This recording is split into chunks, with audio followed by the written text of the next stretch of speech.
Long distance relationship যারা সময়টা পার করতেছেন শুধু তারাই জানেন যে এটা মেনটেন করতে হলে কতটা বাধা বিপত্তির মুখোমুখি হতে হয়। তাই আমার আজকের গল্পটাও এই বিষয়টার উপর ভিত্তি করেই গড়ে ওঠা, যেখানে আপনি দেখতে চলেছেন কিভাবে এই বিষয়টা একটা বিবাহিত সম্পর্কের মাঝেও ফাটল ধরাতে পারে। আজকের গল্পটার সাথে হয়তো বা আপনারা অনেকে রিলেট করতে পারবেন যারা নাকি এমন একটা সিচুয়েশনে আছেন। এছাড়া গল্পটা তাদের জন্যও শিক্ষামূলক হতে পারে যাদের নাকি সামনে বিয়ে শাদির পর্বটা ঘনিয়ে এসেছে। তাই হাতে সময় নিয়ে বসে পড়ুন। আজ আমি এক্সপ্লেন করতে চলেছি 2021 সালে হিন্দি ভাষায় মুক্তিপ্রাপ্ত একটা ড্রামা কমেডি মুভি মীনাক্ষী সুন্দরেশ্বরের সম্পূর্ণ গল্প। তাহলে চলুন শুরু করা যাক আজকের গল্প গুঞ্জন। গল্পটা শুরু হয় মীনাক্ষী নামের একটা মেয়েকে দেখিয়ে। সে ভারতীয় সুপারস্টার রজনীকান্তের খুব বড় ফ্যান। আর তখনই তার মা এখানে এসে তাকে কথা শোনাতে শুরু করে, কারণ আজকে কিছুক্ষণের মধ্যেই তাকে ছেলেপক্ষ দেখতে আসবে। আর এখনও নাকি সে নিজে রেডি না হয়ে বরং সেই কাজে ব্যস্ত। অপরদিকে আমরা ছেলেপক্ষের পরিবারকে দেখি। ছেলের বাবা বের হওয়ার আগে তার পারিবারিক রীতি অনুযায়ী একটা পুজো পাঠ করছে। মাঝখানে সে তার ছেলে সুন্দরকে ওয়ার্নিং দিয়ে দেয় যেন মেয়ে দেখতে গিয়ে কোনো বোকার মতো কথা না বলে। আসলে সুন্দর তার বাবাকে একদম জমের মতো ভয় পায়, এমনকি সে তার ইঞ্জিনিয়ারিং এর লেখাপড়াটাও তার বাবার কথার বিরুদ্ধে গিয়ে করেছিল। আর এখনো পর্যন্ত তেমন কোনো ভালো চাকরিও সে জোগাড় করতে পারেনি। এজন্য তার বাবা আজ পর্যন্ত তার উপর রাগ দেখিয়ে কথা বলে। পাশাপাশি সুন্দর সম্পর্কে আরও কিছু বলতে গেলে বলা যায় তার কথাবার্তায় অথবা আচার আচরণে ম্যাচিউরিটির অভাব রয়েছে। তাই আজকে মেয়ে দেখতে যাবে বলে তার বড় ভাই তাকে সবকিছু শিখিয়ে দেয়, কিভাবে কি কথা বলতে হবে, কি করতে হবে সে বিষয়ে সাবধান হতে বলে। তারপর তারা সবাই মিলে মীনাক্ষীর বাড়ির দিকে রওনা হয়। রাস্তাতেও সুন্দরের বাবা সুন্দরকে জিজ্ঞাসা করে, যদি মেয়ে পক্ষ তোকে জিজ্ঞাসা করে বর্তমানে কি করছিস তাহলে কি বলবি? তখন সুন্দর উত্তর দেয় যে সত্য সত্য বলে দেবো যা করছি। কিন্তু সেখানেই তার বাবা তাকে শিখিয়ে দেয় যে বলবি 1 বছর আগে ইঞ্জিনিয়ারিং কমপ্লিট করেছি, এখন ভালো একটা অপরচুনিটি পেলে চাকরি জয়েন করে নেব। আবার এটা বলিস না যে 1 বছর ধরে চাকরি পাচ্ছিস না। তারপর ফাইনালি তারা মীনাক্ষীর বাড়ি গিয়ে পৌঁছায়।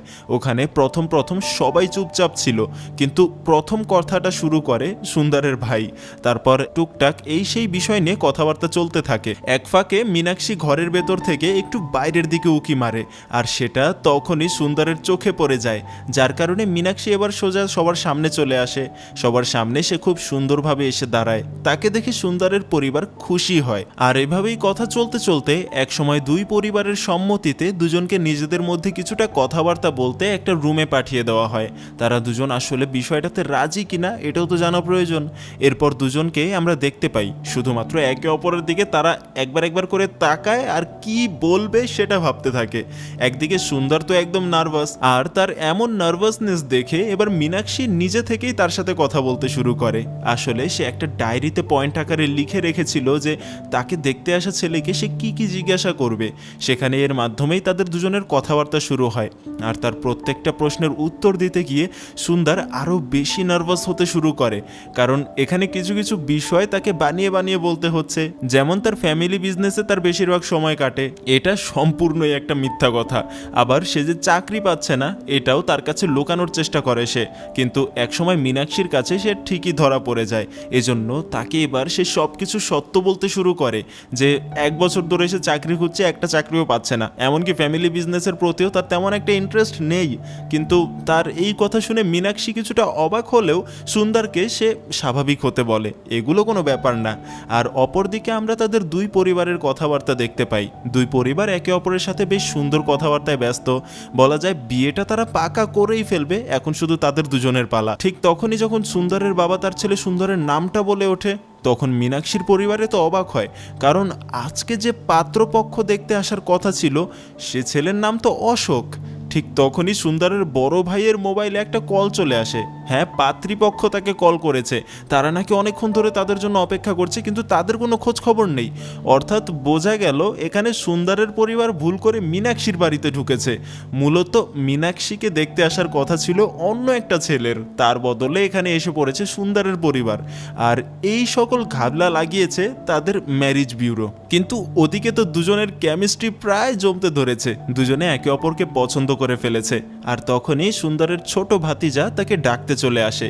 আর নিচে যাওয়ার পর সুন্দরের বাবা তাদের দুজনকে সবকিছু খুলে বলে যে এখানে একটা মিসআন্ডারস্ট্যান্ডিং হয়েছে, ভুল করে তারা তার বাড়িতে এসেছে। কিন্তু তবুও মীনাক্ষী বিষয়টাতে রিয়্যাক্ট না করে বরং সুন্দরের সাথে খুব সুন্দর একটা ইন্ট্রোডাকশন সেরে নেয়, যা দেখে মীনাক্ষীর বাবা ভেতর থেকে খুব খুশি হয়। তাই তারা যখন বের হয়ে যাচ্ছিল তখনই মীনাক্ষীর বাবা একটা শাঁখ বাজিয়ে তাদেরকে বাধা দেয় আর বলে, এটা ঈশ্বরের ইচ্ছা ছিল যে আপনারা আমার বাড়িতে এসেছেন, আমরা আমাদের পক্ষ থেকে রাজি, এখন আপনারা যা বলবেন তাই হবে। অর্থাৎ বোঝা গেল ঠিক হোক আর ভুল হোক দুজনের বিয়েটা পাকা হয়ে গেছে। পরবর্তীতে বিভিন্ন জাঁকজমকতা অনুষ্ঠান আয়োজনের মধ্য দিয়ে তাদের দুজনের বিয়ের সকল কার্যবিধি চলতে থাকে, যার মাঝখান দিয়ে দুজনের সম্পর্কটা ধীরে ধীরে আরও ভালো হতে শুরু করে। একে অপরের সাথেই দুজন খুব ভালো সময় কাটাতে শুরু করে আর ফাইনালি খুব সুন্দরভাবে তাদের দুজনের বিয়েটাও সম্পন্ন হয়। তারপর চলে আসে তাদের বিয়ের ফার্স্ট নাইট। দুজনেই খুব নার্ভাস, কিভাবে সময় কাটাবে, কি করবে না করবে, এই নিয়ে দুজনে খুব কৌতূহলী। মীনাক্ষী যেহেতু বই পড়তে খুব ভালোবাসে তাই আনন্দ তার জন্য একটা বই কিনে এনেছে, আর এটাই তার জন্য আজকের প্রথম উপহার। আর এভাবেই যখন দুজনে একে অপরের ঘনিষ্ঠ হতে ধরে ঠিক তখনই আনন্দের মোবাইলে একটা মেইল চলে আসে। মেইলটা পড়ে সে বুঝতে পারে মাসখানেক আগে যেই কোম্পানিতে সে ইন্টারভিউয়ের জন্য আবেদন করেছিল সেই কোম্পানি থেকে মেইল এসেছে।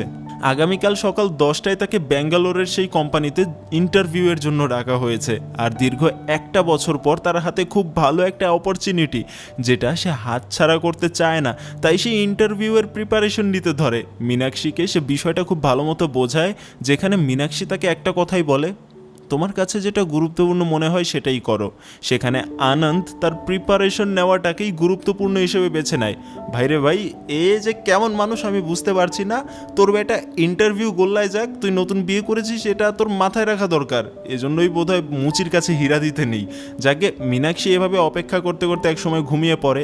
আর রাতের একদম শেষ মুহূর্তে অবশ্য আনন্দ তার কাজ শেষ করে মীনাক্ষীকে সময় দিতে আসে, কিন্তু তখন প্রায় সকাল হতে ধরেছে, একটু পরেই তার বের হতে হবে। সকালে ঘুম থেকে উঠে মীনাক্ষী ওখানে তার পাশে আনন্দকে আর খুঁজে পায় না। অর্থাৎ ব্যাঙ্গালোর পৌঁছাতে যেহেতু তার দেরি লাগবে তাই সে সকাল সকালই বের হয়ে গিয়েছে। তারপর এদিকে মীনাক্ষী তার পরিবারের বাকিদের সঙ্গে ধীরে ধীরে মিশতে শুরু করে। পরিবারের সবাই তাকে খুব তাড়াতাড়ি আপন করে নেয়। আর ওদিকে আনন্দ তার সকল পরীক্ষাগুলো খুব সুন্দরভাবেই দিচ্ছিল। তবে ভাইবা পরীক্ষাতে সেখানে সরাসরিভাবে প্রশ্ন জিজ্ঞাসা করা হয়, যেখানে তাদের ইন্টারভিউ নেওয়া হচ্ছিল, তখন তার কথাবার্তায় তেমন যেন কনফিডেন্স নেই। সে উত্তর জানে কিন্তু তার আগেই অন্যরা নিজেদের জোর খাটিয়ে উত্তর দিয়ে ফেলছে, যেটা সে পারে না। তারই মাঝখানে আবার যখন তাকে পার্সোনাল ইন্টারভিউতে নেওয়া হয় তখন আবার সেখানে যে তার ইন্টারভিউ নিচ্ছিল তার জায়গায় সুন্দর মীনাক্ষীকে দেখতে পায়। হ্যাঁ, নতুন বউকে ঘরে ফেলে এসেছে এমনটা হওয়া স্বাভাবিক, তবে এতে আবার তার জন্য ভালোই হয়, কারণ সে কনফিডেন্টলি এবার নিজের সকল প্রশ্নের উত্তর দিতে পারে। তারপর পরীক্ষা টরীক্ষা শেষ করে 3 দিনের মাথায় সে বাসায় ফিরে আসে। আর সেদিন রাতেই তার কাছে রেজাল্টের লেটার পৌঁছে যায়। সে জানতে পারে তার ইন্টারভিউতে সে পাস করেছে, ওই কোম্পানিতে নাকি তার 6 মাসের একটা ট্রেনিং দিতে হবে, তারপর ইন্টার্নশিপে জয়েন করাবে। অবশ্য এই ঘটনায় মীনাক্ষী কিছুটা হতাশ হয়, কারণ যেহেতু সব কিছু এত তাড়াতাড়ি হয়ে গেল তাই তাকে আগামীকালকে অফিস জয়েন করতে হবে। শুরুর দিকে নিজের বিয়ের বাহানা দিয়ে ছুটি চাইতে পারাটাও এখন তার জন্য অসম্ভব। অর্থাৎ বিয়ে করার পর মীনাক্ষীকে সে ন্যূনতম সময় পর্যন্ত দিতে পারল না। আগামীকাল ভোরে ভোরে আবার তাকে চলে যেতে হবে। এমনকি এজন্য তার পরিবারও তাকে কথা শোনায় যে এত তাড়াহুড়ার কি দরকার, কিন্তু সেখানে সে নিজেই তাদেরকে বোঝায় যে এই চাকরিটা হাতছাড়া হয়ে গেলে সামনে চাকরি পেতে বহু ঝামেলা আছে, যার কারণে আবার বাকিরাও তেমন কিছু বলতে পারে না। কিন্তু এই সব কিছুর কারণে সুন্দর নিজেও অনেক আফসোস করে, তাকে শুধুমাত্র সরি বলা ছাড়া আর যেন কিছু বলার নেই তার। তার পরদিন সকালে ব্যাগ গুছিয়ে সুন্দর স্টেশন থেকে তার পরিবারকে বিদায় জানিয়ে রওনা হয়। তবে তার এই বিদায়ের তার পরিবারের তুলনায় সুন্দরের নতুন বউ মীনাক্ষী একটু বেশি আপসেট, কারণ বিয়ে একটা মেয়ের জন্য একদিক থেকে জীবনের একটা নতুন অধ্যায়, সেখানে সে তার মেইন পার্সনটাকে অর্থাৎ আনন্দকেই নিজের পাশে পাচ্ছে না। এমনকি দুজনে একসাথে সামান্য কোয়ালিটি টাইম স্পেন্ড করতে পারলো না। এই একটা ঘাটতি রয়েই গেল, কিন্তু কিছু করার নেই, যা হওয়ার হচ্ছে। এভাবেই ব্যাঙ্গালোরতে তার ডেস্টিনেশনে সে পৌঁছে যায়। তবে সে প্রায় 27 মিনিট লেট করেছে। আর ওখানকার তাদের প্রধান যে রয়েছে সে যখন তাকে এই সম্পর্কে জিজ্ঞাসা করে তখন সুন্দর তাকে সব সত্য সত্য বলে দেয় যে মাত্র 4 দিন আগে তার বিয়ে হয়েছে আর আজকে পরিবারকে বিদায় জানিয়ে বউকে বিদায় জানিয়ে আসতে হচ্ছে, একটু লেট হয়েছে। আর তার এই সরাসরি সত্য কথা তার বসের ভালোই লাগে। অপরদিকে মীনাক্ষী আনন্দের ছোট বোনের সাথে একটা ধাবায় ননভেজ খেতে যায়। বাড়িতে সে খেতে পারবে না, কারণ আনন্দের বাড়ির কেউই আমিষ খাবার খায় না, শুধু আনন্দের সেই ছোট বোনটা বাদে। সেখানেই মীনাক্ষীর কলেজ লাইফের একটা বন্ধুর সাথে তার দেখা হয়ে যায়। কলেজ লাইফে তারা দুজন খুব ভালো বন্ধু ছিল, আর বোঝা যায় এই ছেলেটা ওই সময়তে মীনাক্ষীকে খুব পছন্দ করত। কিন্তু এখন যেহেতু তার বিয়ে হয়ে গিয়েছে, তাই তাকে সে কংগ্রেস জানাতে এসেছে। তার নাম রাঘব। অপরদিকে ব্যাঙ্গালোরে আসার পর থেকে আশেপাশের কোনো কিছুই আনন্দের ভালো লাগে না, কারণ সে খুবই ইন্ট্রোভার্ট প্রকৃতির একটা ছেলে। আশেপাশে তার অন্যান্য কলিগের সাথেও তার তেমন একটা জমে ওঠে না, কারণ তাদের সবাই ব্যাচেলর আর একমাত্র সে বিবাহিত। অবশ্য বিষয়টা সে লুকিয়ে রাখে। এই বিষয়টা নিয়ে বাকিরা যদি আবার তার সাথে হাসি তামাশা করে, এমনকি এই জন্য রাতের বেলা যখন মীনাক্ষী তাকে কল করে তখনও সে কলটা রিসিভ করে না, যদি তারা আবার এই বিষয়টা নিয়ে তাকে নিয়ে মজা করে এই ভয়ে। ভাই রে ভাই, আর যাই হোক কেমন টাইপের মানুষ হয়েন না, কেমন মানুষ কে জানে। তবে তারপর দিন রাতের বেলা দুজনের মধ্যে কথা হয়। একসময় মীনাক্ষী বেঙ্গালুরুতে শিফট হয়ে যেতে চায়, কিন্তু আনন্দ তাকে নিষেধ করে, কারণ এখানে 6টা মাস তার কম্পিটিশনের উপর চলতে হবে, তাই বিষয়টা ঠিক হবে না। এরপর থেকে এভাবেই চলতে থাকে তাদের লাইফ। ওইদিকে মীনাক্ষী তার পরিবার নিয়ে ব্যস্ত হতে শুরু করে, আর এদিকে আনন্দ তার কাজ নিয়ে ব্যস্ত। তবে তার ইন্ট্রোভার্ট স্বভাবটা ধীরে ধীরে ঘুচে যেতে শুরু করে। বাকিদের সাথে সে ফ্রি হতে থাকে, আর পাশাপাশি তার এই ব্যস্ততার মধ্যেও সে ধীরে ধীরে মীনাক্ষীকে সময় দেওয়াটা শিখে নিতে শুরু করেছে। কোম্পানির প্রথম দিনেই তাদেরকে জানিয়ে দেওয়া হয় সামনের 1 বছরের মধ্যে তাদেরকে একটা নির্দিষ্ট সফটওয়্যার ডেভেলপমেন্টে কাজ করতে হবে, আর সময় শেষে যে বা যারা সব থেকে ভালো করবে তারাই কোয়ালিফাইড হবে। তাই দিনের বেশিরভাগ সময় কাজের ফাঁকে ফাঁকে সময় করে মীনাক্ষীকে সময় দেওয়াটা সে মনে রাখে। দুজনের এই লং ডিস্টেন্স রিলেশনটা এভাবেই চলতে থাকে। তবে একদিক থেকে ভালো হলো, ছেলেটা বলতে পারবে বিয়ের আগে প্রেম না করলে কি হয়েছে, বউয়ের সাথে প্রেম করেছে। একবার ওদিক থেকে সুন্দর মীনাক্ষীকে একটা পুলিশের ড্রেস গিফট করে, আর সে একটা হ্যান্ডকাপ কিনে নেয়। এখন মূলত বিষয়টা হলো তাদের দুজনের কথাবার্তা শুধুমাত্র এই ভিডিও কলের মাধ্যমে হয়। তো একদিন হঠাৎ মীনাক্ষীর ভাবি মীনাক্ষীর ঘরে ঢুকে ভিডিও কলিংয়ে সুন্দরকে বিছানার সাথে হ্যান্ডকাপ লাগানো অবস্থায় একদম খালি গায়ে, মানে একদম উদাম গায়ে দেখতে পায়। আর তাকে দেখে সুন্দর তো একদম হন্তদন্ত হয়ে ওঠে। বলতে বলতে আবার তার মা সেখানে চলে আসে। সুন্দর তাদের দুজনকে বোঝানোর চেষ্টা করে, আরে এটা অভিনয়, এমনি মজা করছিল দুজন একে অপরের সাথে। আর তখনই পেছন থেকে মীনাক্ষী পুলিশের ড্রেস পরে বের হয়, আর এই সব দেখে তাদের সকলের মাথা যায় নষ্ট হয়ে। আসলে দুজন এমনি এমনি মজা ফাজলামো করার জন্য এই কাণ্ড ঘটিয়েছে, আর আজকের এই ঘটনায় দুজনে একদম লজ্জায় শেষ। যাকে তার 2 দিন পর মীনাক্ষী একটা কনসালটেন্সি ডিপার্টমেন্টে জব বিষয়ক কথাবার্তা বলতে যায়। তার বন্ধু যে রাঘবের কথা যে বললাম, তার বন্ধুর একটা টি ফার্ম আছে, সেই টি ফার্মে সে কাজ করতে চায়। মীনাক্ষীর শুরু থেকেই একটা ইচ্ছা, সে নিজের একটা ফার্ম করবে, সে নিজে কিছু একটা করবে, মানে সে স্বাবলম্বী একজন নারী হবে। কিন্তু তার আগে বিষয়টা নিয়ে তার একটু জব করা দরকার, তার বিষয়টা নিয়ে অভিজ্ঞতা তৈরি করা দরকার। তো সেজন্য এখানে কথাবার্তা বলে তার বাড়িতে গিয়ে সে জানায়।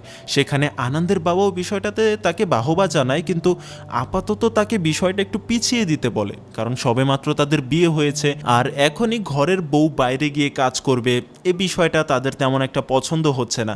পাশাপাশি আনন্দের সেই ভাতিজাও লেখাপড়ায় তেমন একটা ভালো নয়, তাই আপাতত তার পরীক্ষা পর্যন্ত মীনাক্ষী যেন তাকে একটু পড়াশোনা করায়। তারপর আনন্দ তার রেগুলার লাইফে ঠিক হলে সে তার ফার্মিংয়ের কাজ শুরু করতে পারবে। অবশ্যই এই বিষয়টা নিয়ে আনন্দ অনেক আগে থেকেই জানতো। আনন্দ শুরু থেকেই তাকে ফুল সাপোর্ট করে এসেছে, কিন্তু আজকে অনুমতি না পাওয়ায় বিষয়টাতে তার একটু হলেও খারাপ লাগে। রাতে এ কারণে মীনাক্ষী মন খারাপ করে বসেছিল। তখন সুন্দরের ছোট বোন তাকে সান্ত্বনা দেয়। পাশাপাশি তার আরও একটা কারণে মন খারাপ, আগামীকাল সুন্দরের জন্মদিন, কিন্তু সুন্দর তো এখানে আসতে পারবে না, আর তারও ওখানে যাওয়ার কোনো স্কোপ নেই। পাশাপাশি সুন্দর ওখানে বন্ধুদের সাথেও বন্ধুবান্ধবও নেই তেমন কোনো, কারোর সাথে তেমন একটা মিশনে, ইন্ট্রোভার্ট প্রকৃতি যেমন বললাম। তাহলে সারপ্রাইজ দিলে সে খুব খুশি হবে। আর এভাবেই চলে আসে পরদিন রাত। এদিকে মীনাক্ষী সুন্দরের বাবা আর তার ছোট ভাতিজাকে নিয়ে বেঙ্গালুরুর উদ্দেশ্যে রওনা হয়েছে। আর অপরদিকে আমরা দেখতে পাই সুন্দরের অ্যাপার্টমেন্টে তার সকল কলিগ আজকে তার জন্মদিন উপলক্ষে পার্টির আয়োজন করেছে। অর্থাৎ বোঝা গেল এতদিনে এখানে সুন্দরের বেশ ভালোই বন্ধুবান্ধব তৈরি হয়েছে। আর মীনাক্ষীকে এতদিন সে মিথ্যা বলেছে যে না, তার এখানে একা একা লাগে, তার ভালো লাগে না, তার বন্ধুবান্ধব নেই। এমন এমনকি দেখা যায় পার্টির এক সময় সুন্দর নিজের ইন্ট্রোভার্ট স্বভাবটাকে বাদ দিয়ে সবার সাথে খুব মজা করতে শুরু করেছে। আর এই মজার মাঝখানে মীনাক্ষী অবশেষে বেঙ্গালুরুতে তার এক আত্মীয়ের বাসায় তার বাবাকে নিয়ে ওঠে। আর তারপর রাতের বেলাতেই সে সুন্দরের সাথে দেখা করতে তার অ্যাপার্টমেন্টেই যায়। আর গিয়ে সোজা দেখতে পায় ওখানে সব মজমস্তির মধ্যে সুন্দর একটা মেয়ের সঙ্গে ডান্স পারফর্ম করছিল, যা দেখে সুন্দর তো একদম ঘাবড়ে যায়। আর মীনাক্ষী ভেতরে ভেতরে ফুলতে থাকে। আর যখন সে তার পরিচয় দিতে যাবে তখন অভিমানের কারণে সুন্দরের সকল বন্ধু বান্ধবকে সে নিজেকে তার কাজিন হিসেবে পরিচয় দেয়। অবশ্য সুন্দরের এখানে বিষয়টা নিয়ে কথা বলা উচিত ছিল, কিন্তু সে কাউকে কিচ্ছু বলল না। এমনকি মীনাক্ষী যখন তার সেই আত্মীয়ের বাসায় ফেরত চলে যায় তখন সুন্দর বাড়ির জানালা বেয়ে তার রুমে ঢোকার চেষ্টা করে, কিন্তু মীনাক্ষী রাগের মাথায় তার জানালাটাই বন্ধ করে দেয়। আর বোঝা যায় এখন থেকেই তার ঘাউরামি শুরু হতে যাচ্ছে। পরদিন মীনাক্ষী সুন্দরের বাবাকে নিয়ে তার অফিস দেখাতে যায়, কিন্তু তাদেরকে জানিয়ে দেওয়া হয় যে অফিসের এমপ্লয়ি বাদে কেউ ভেতরে ঢুকতে পারবে না। তাই এক সময় এক সুযোগে মীনাক্ষী ওখানকার রিসেপশনিস্টের একটা কার্ড চুরি করে তার বাবাকে নিয়ে ভেতরে ঢুকে আর পুরো অফিসটা তিনি ঘুরে ঘুরে দেখতে শুরু করেন। আর এই খবর আবার মীনাক্ষী যখন সুন্দরকে জানায় তখন সেও তার বাবাকে খোঁজার জন্য এদিক ওদিক দৌড়াদৌড়ি করতে থাকে, কিন্তু কোথাও খুঁজে পায় না। অবশেষে একটা লিফটের মধ্যেই দুজন একত্রিত হয়, কিন্তু কেউ একে অপরকে দেখে না। তবে এক সময় সুন্দরের বাবা সুন্দরকে দেখতে পেয়েও চুপচাপ থাকে। তখন আবার সুন্দরের বস এসে সেখানে উঠে আর কথায় কথায় সে লিফটের মধ্যে সুন্দরের খুব প্রশংসা করতে শুরু করে। আর সুন্দরের বসের মুখে তার নামে প্রশংসা শুনে আর এত বড় কোম্পানিতে তার ছেলে কাজ করছে এই বিষয়টা ভেবে তার খুব ভালো লাগে। রাতের বেলা সুন্দর তার বাবা আর মীনাক্ষী সহ তার ভাতিজাকে বিদায় জানাতে স্টেশনে আসে। সারাদিনে একটা বার তাদের সাথে সে দেখা করতে আসার সুযোগ পায়নি। আসার পর জানায় যে বস নাকি তাদেরকে ডেডলাইন দিয়েছে, এজন্য আসা হয়নি। কিন্তু তবুও সুন্দরের বাবা সুন্দরের অফিস এবং তার বসের মুখে প্রশংসা শুনে আজকে তার উপর বেশ খুশি। সে তাকে বাহবা জানায়, কিন্তু অপরদিকে মীনাক্ষীর চেহারা দেখে বোঝা যাচ্ছে যত বড় কোম্পানি হোক, যত ভালোই হোক, সুন্দরকে নিজের পাশে না পেয়ে এতদিনে তার মনটাই যেন কেমন হয়ে গিয়েছে। এমনকি আজকে সারাদিনে সে মীনাক্ষীর রাগ ভাঙাতেও আসলো না। এই বিষয়টা সে মেনে নিতে পারছে না। এমনকি ট্রেন ছেড়ে দেওয়ার একদম শেষ মুহূর্ত পর্যন্তও মীনাক্ষী তার সাথে কথা বলে না। কিন্তু বাড়িতে যাওয়ার পর সুন্দর তাকে মানানোর অনেক চেষ্টা করে, তবুও মীনাক্ষীর রাগ কোনো কিছুতেই ভাঙে না। কারণ এতদিন সুন্দর তাকে বলে এসেছে ওখানে সে খুবই একা, তাকে তার কলিগদের কেউ পাত্তা দেয় না, কিন্তু গিয়ে দেখলো সে মেয়েদের সাথে হেসে গেলে নেচে বেড়াচ্ছে। মূলত বিষয়টা এখানে একটা অপারগতার মধ্যে এসে দাঁড়িয়েছে, একটা অভিমানের দেওয়াল তৈরি হয়েছে যেখানে তার করার মতো কিছু নেই, শুধু রাগটা বাদে। আর বিষয়টা সম্পূর্ণই স্বাভাবিক। এরপর থেকে বেশিরভাগ সময় তার মেজাজ গরম থাকে। এমনকি সে যখন তার পুরনো বন্ধু রাঘবের সাথে এই একই ক্যাফেতে দেখা করে তখনও সে তাকে বোঝায় যে দেখ, অ্যারেঞ্জ ম্যারেজ নিজেদের মধ্যে বোঝাপড়াটা একটু সময় লাগবে, তাই ইগনোর করিস না, তার সাথে কথা বল। আজকে এই নিয়ে প্রায় 6টা মাস পার হয়ে গেল, সুন্দর একটা বারও টাইম করে তার বাড়ি আসেনি। তাই অবশেষে নিজের রাগটাকে বাদ দিয়ে সে নিজেই সুন্দরকে মেসেজ করে আর পরে কল করে তাকে আবারও জিজ্ঞাসা করে সে কি বেঙ্গালুরুতে তার সাথে শিফট হতে পারবে। কিন্তু সুন্দর এবারও তাকে নিষেধ করে দেয়, কারণ আর মাত্র 6টা মাস বাকি আছে। সবেমাত্র প্রথম ফেজটা পার করেছে সে, পরের ধাপটা পার করলেই বাকি সময় আর কোনো সমস্যা হবে না। তাই তাকে আর কটা মাসের জন্য অ্যাডজাস্ট করতে বলে সে, যার কারণে এবারও রাগ হয়ে যায়, সে ফোনটা কেটে দেয়। এরপর আমরা সুন্দরের ফ্যামিলি বিজনেস দেখি। শহরের সব থেকে বড় শাড়ির দোকান তারা চালায়, আর সামনে তাদের বিশেষ একটা পুজোর অনুষ্ঠান আসতে চলেছে, তাই তাদের বেচাকেনা বেশ ভালোই। ওই সময়টাতে সুন্দরের দাদি দোকানে এসে একটা শাড়ি পছন্দ করে, ওটা সে নিতে চায়, কিন্তু জানা যায় একটা ছেলে নাকি এটাকে অলরেডি কিনে ফেলেছে। আর দেখা যায় ছেলেটা অন্য কেউ নয়, এটা হলো মীনাক্ষীর সেই বন্ধু রাঘব। তিনি তাকে বোঝানোর অনেক চেষ্টা করে যে দেখো বাবা, তুমি অন্য একটা শাড়ি দেখে নাও, এটা আমার মা পছন্দ করেছে। কিন্তু সে এই শাড়িটা অনেক পছন্দ করে ফেলেছে আর এটাকে সে তার বন্ধুকে গিফট করতে চায়। কিন্তু সেখানে যখন সুন্দরের দাদি কথা বলে ওঠে তখন সে উল্টো তাকে অন্যান্য শাড়ি দেখায়, যে বলে এই শাড়িতে আপনাকে মানাবে না, আপনার বয়স হয়েছে, আপনার একটু অন্য টাইপের রং দেখা উচিত, আরও এই সেই কথা বলে। কারণ তার শাড়িটা নিতেই হবে, যার কারণে তার আর কিচ্ছু করার থাকে না। তারপর চলে আসে সেই দিনটা যেদিন সবাই রেডি হয়ে পুজোর জন্য মন্দিরের দিকে যাবে। আর তখন মীনাক্ষী রেডি হয়ে যখন বের হয় দেখা যায় এটা সেদিনকার সেই শাড়িটা যেটা দেখে মীনাক্ষীর শ্বশুর আর আনন্দের দাদি দুজনেই চিনে ফেলে। আর তাকে তার ওই বন্ধুর ব্যাপারে জিজ্ঞাসা করে। এক সময় সে মীনাক্ষীকে কটাক্ষ করে কথা বলতে থাকে যে এত ভালো বন্ধু হয়ে গিয়েছে যে তার জন্য শাড়ি কিনতে এত কাহিনী করলো। কিন্তু মীনাক্ষী তাকে ভালো মতো বোঝায় যে ও এমন ছেলে নয়। আর আনন্দের দাদি সোজা তাকে গিয়ে ওই ছেলেটার বিষয় নিয়ে সন্দেহ করতে শুরু করে যে ওই ছেলের সাথে তোর কোনো চক্কর চলছে না তো, না হলে ওই ছেলে তোকে এত, বুঝতেই পারছেন কি বলতে চাইছি আমি, এই ধরনের কথাবার্তাই সেখানে হয়। আর আজকে এই সব শুনে তার কষ্টটা যেন আরও বেড়ে গেল। তার পাশে তার স্বামী না থাকলেও কি হয়েছে, তার পরিবার তো ছিল, এখন তারাও যেন তাকে পর করে দিচ্ছে। রাতের বেলা আনন্দ মীনাক্ষীকে বিষয়টা নিয়ে জিজ্ঞাসা করার জন্য কল করে। আনন্দ তাকে জিজ্ঞাসা করে কি হয়েছে, কিন্তু মীনাক্ষীর অভিযোগ শুনে একসময় আনন্দ নিজেও তাকে জিজ্ঞাসা করে যে সে ছেলেটাকে যাকে নিয়ে কথা উঠেছিল।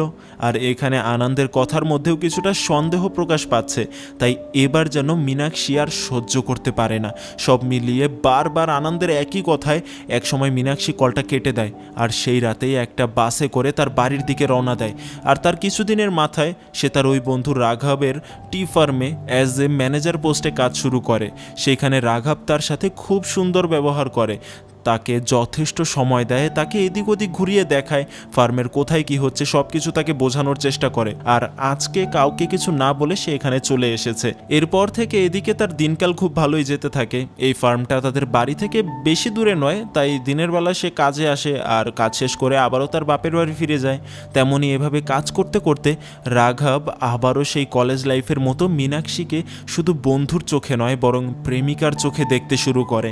তার কিছু কার্যকলাপেও বিষয়টা বোঝা যায়, কিন্তু মীনাক্ষী সবসময় এদিক থেকে পিছিয়ে পড়ে। এরকমই চলতে থাকে সবকিছু। একবার তার বাবা তাকে সবকিছু জিজ্ঞাসা করে আর মীনাক্ষী তাকে সবকিছু খুলে বলতে বলতে যেন নিজের আবেগে ভেসে যায়। তবে তার বাবা তাকে খুব সুন্দর করে বোঝায় যে যে কোনো সমস্যা তার সাথে করে সমাধান নিয়েই আসে, তাই শুধুমাত্র সেই সমাধানটাকে খুঁজতেই আমাদের বের হতে হবে। আর অপরদিকে সুন্দরের ডেইলি লাইফটাও তেমন ভালো যাচ্ছিল না। প্রত্যেকটা জায়গায় প্রত্যেকটা মুহূর্তে সে মীনাক্ষীকেই মনে করে। আজকে এই প্রথম সে তার অভাবটাকে একদম ভেতর থেকে অনুভব করতে পারছে। তবে তার কিছু করার নেই, সে তার অর্জনের একদম ফাইনাল স্টেশনে এসে পৌঁছেছে। এমনকি এক রাতে মীনাক্ষী তাকে মেসেজ করে, তাদের সম্পর্ক তার সব কিছু সে আগের মতো করতে চায়, কিন্তু কিভাবে করবে বুঝতে পারছে না। তাই আগামীকাল নাকি সে অফিসে তার সাথে দেখা করতে আসবে। কিন্তু কাজের প্রেশারের কারণে আনন্দ এই বিষয়টাকে খেয়াল করতে পারে না। সে খেয়াল করেনি যে মীনাক্ষী তাকে কি লিখেছে। আগামীকাল তার ফাইনাল প্রেজেন্টেশন হবে। এই একটা বছরে সে যেটার পেছনে এতটা খেটেছে সেটার ফাইনাল একটা প্রেজেন্টেশন করতে হবে সব ক্লায়েন্টের সামনে। আর তারপর তার লাইফের ডিসিশন উন্মুক্ত হয়ে যাবে। ওখানে এক এক করে অনেকেই নিজেদের প্রেজেন্টেশন দেখায়, তবে কারোরই অ্যাপের উদ্দেশ্য কোনো কিছুই ঠিকঠাক ভালো হয়নি। কারো অ্যাভারেজ, কারো বিলো অ্যাভারেজ। তারপর অবশেষে আর মাত্র একটা প্রেজেন্টেশনের পরেই তার পালা। ঠিক তখনই মীনাক্ষী তাকে মেসেজ করে জানায় সে তার অফিসের ক্যাফেতে অপেক্ষা করছে, যার কারণে যেহেতু হাতে একটু সময় আছে সে তাড়াতাড়ি মীনাক্ষীর সাথে দেখা করতে যায়। আর তাকে জিজ্ঞাসা করে তুমি কেন এসেছো এখানে, একটু পর আমার প্রেজেন্টেশন। কিন্তু মীনাক্ষী তাকে জানায় আমি তো গতকাল তোমাকে জানিয়ে দিয়েছিলাম। আসলে সে খেয়াল করেনি, এটা তো মীনাক্ষীর জানা নেই। আর এই বলতে বলতে তখনই সেখানে তার বস চলে আসে। আর আজকে প্রথম তার বস তার প্রতি খুবই গুরুতর রাগ হয়। কেন সে তার জীবনের এত গুরুত্বপূর্ণ একটা সেশন বাদ দিয়ে এখানে অপর একজনের সাথে দেখা করতে এসেছে। এখানে আনন্দকে সে কথা বলার সুযোগ না দিয়ে রাগ দেখিয়ে চলে যায়। এতে করে মীনাক্ষী তাকে বারবার সরি বলে, কিন্তু আজকে প্রথম আনন্দ তার ওপর চরম মাত্রায় রেগে যায়। তাকে একটা ধমক দিয়ে সে ওখান থেকে চলে যায় আর নিজের প্রেজেন্টেশন স্টেজে দাঁড়িয়ে কতক্ষণ চুপ করে থাকে। তারপর নিজের ভেতরের সব কিছু গুছিয়ে সে তার প্রেজেন্টেশন পারফর্ম করতে থাকে। এখানে পুরো ভারতবর্ষের বিখ্যাত বিখ্যাত কিছু মানুষ এসেছেন তাদের পরীক্ষা নিতে, যেখানে বাকি সবার তুলনায় আনন্দের তৈরি করা সফটওয়্যার সকলের বেশ পছন্দ হয়। আনন্দ এমন একটা সফটওয়্যার তৈরি করেছে যার মাধ্যমে অপর একজন মানুষের মুড সম্পর্কে আপনি ধারণা রাখতে পারবেন।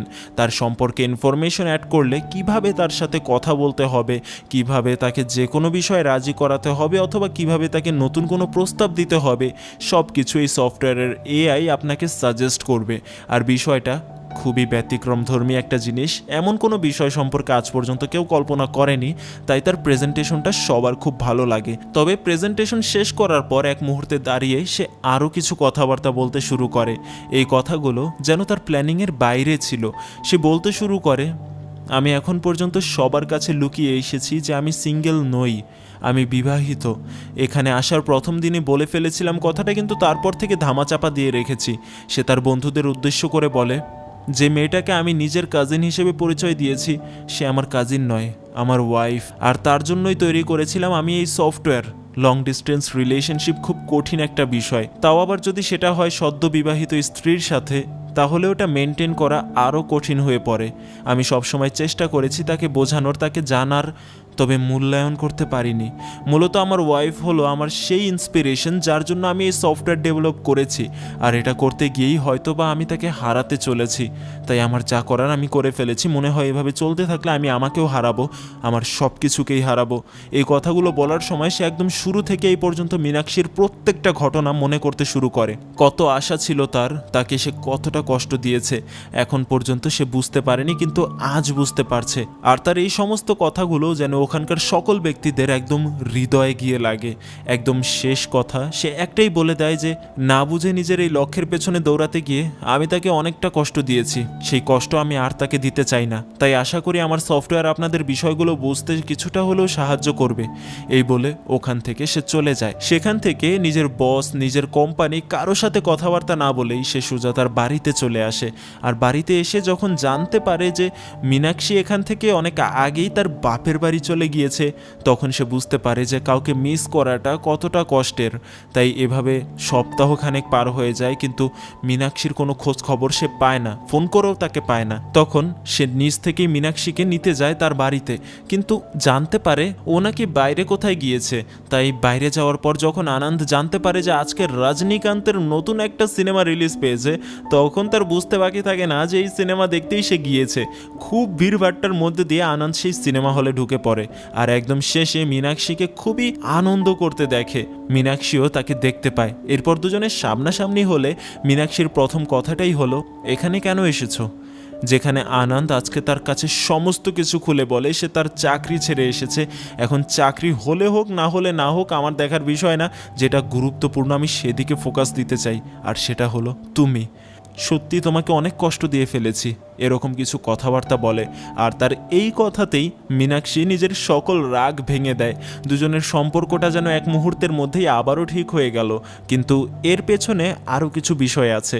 মূলত আনন্দের কলিগদের মধ্যে একটা ছেলে আনন্দের বিষয়টা তখনই বুঝতে পেরেছিল, আর নিজ উদ্যোগে সে আজকের প্রেজেন্টেশনে আনন্দ, তার ওয়াইফ, তার ক্যারিয়ার সম্পর্কে যা যা সে বলল সেই সব কিছুর একটা রেকর্ড করেছিল, আর এক সুযোগে ওই ভিডিও সে মীনাক্ষীর নাম্বারে পাঠিয়ে দিয়েছিল। তাছাড়াও আনন্দ নিজেও এই সময়টাতে তাকে অনেক ভিডিও করে করে পাঠিয়েছে। তবে মীনাক্ষী শুধুমাত্র আজকের এই দিনটার অপেক্ষাই করছিল কবে আনন্দ নিজে তার কাছে আসবে। আর ফাইনালি এর মাধ্যমে দুজনের সম্পর্কটা আগের থেকেও ভালো হয়ে গেল। সাথে এখানেই শেষ হলো আজকের গল্পটা। তো কেমন লাগলো আজকের গল্প সেটা কমেন্ট করে জানাবেন। মূলত লং ডিস্টেন্স রিলেশনশিপ আসলেও একটা কঠিন বিষয়, আর আপনি যদি এমন মানুষ হয়ে থাকেন যে নিজের বউকে সবসময় সন্দেহ করে রাখেন, তাহলে ভাই আপনার জন্য লং ডিস্টেন্স রিলেশনশিপ হারাম, একদম হারাম। কারণ এমন অনেক বিষয় থাকে যেগুলো আপনি কন্ট্রোল করতে পারবেন না। তাই আমি তো আর কিছু বলতে পারবো না, আমার এইসব অভিজ্ঞতা নেই। আপনাদের মধ্যে কারা বর্তমানে এমন একটা রিলেশন লিড করছেন সেটা কমেন্ট বক্সে ছোট্ট করে জানাতে পারেন।